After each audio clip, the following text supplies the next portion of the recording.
देखिए,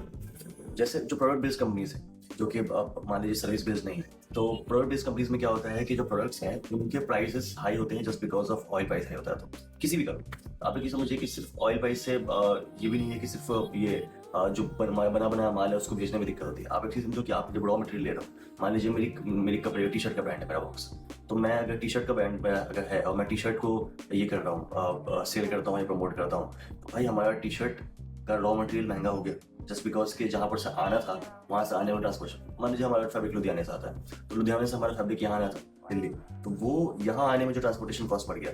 that is one thing. Apart from this आपका आप ये कह सकते हो कि जो सेकंड है कि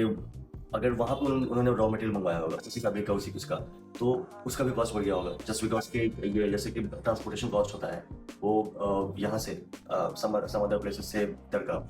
मान लीजिए कोई ऑरिजिन प्लेस है, तो ट्रांसपोर्टेशन जो होता है वो ऑरिजिन प्लेस से आप कह सकते हो कि वहाँ पर लुधियाने तक जो उन्होंने मंगवाया था, उन्होंने धागे मंगवाए, कुछ भी मंगवाया वहाँ पर, उसका जो कॉस्ट लगा उनको लगा। उसके बाद धागे की स्टिचिंग हुई वहाँ पर, स्टिचिंग होने के बाद फैब्रिक बनाया गया, फैब्रिक बनाने का तो यहाँ पे है, तो 2 जगह ट्रांसपोर्टेशन कॉस्ट लगा। एक वो तो एक वहाँ पे हो जाता है प्राइस हाई। उसके बाद फिर सेकंड हो जाता है आपको जब ये वहाँ पर से बन के हमारे पास आया और हमने बनाया, हमने बेचा, तो जितनी जगह ट्रांसपोर्टेशन लग रहा है सब जगह कॉस्ट बढ़ रहा है। एंड कॉस्ट की वजह से क्या हो रहा है कि कंपनीज को फिर या तो अपने मार्जिन से स्क्वीज करने पड़ते हैं या फिर प्राइस हाई करना पड़ता है। और अब एक चीज समझो कि एक कपड़ा, एक टी-शर्ट जो था कहाँ गया है, वो धागा उसका गया है अपने फैक्ट्री में वहाँ पर कपड़ा बनाया, कपड़े बनने के बाद आया हमारे पास, हमने उसके कटिंग स्टिचिंग की है, हमने उस पर वेंडिंग किया है, उसके बाद हमने प्रिंटिंग करके ये हमारे एंड कस्टमर को भेजा है। और एंड कस्टमर अगर होलसेलर है तो वो आगे रिटेलर्स को सप्लाई कर रहा है या ऑनलाइन सेल कर रहा है या हम ऑनलाइन सेल कर रहे हैं, उसमें भी ट्रांसपोर्टेशन लॉजिस्टिक जा रहा है। ये सारा एक पूरा चेन है जिसमें एक ट्रांसपोर्टेशन लॉजिस्टिक की वजह से प्राइस हाई और ये हो जाता है। तो ये एक आपको समझ आ गया।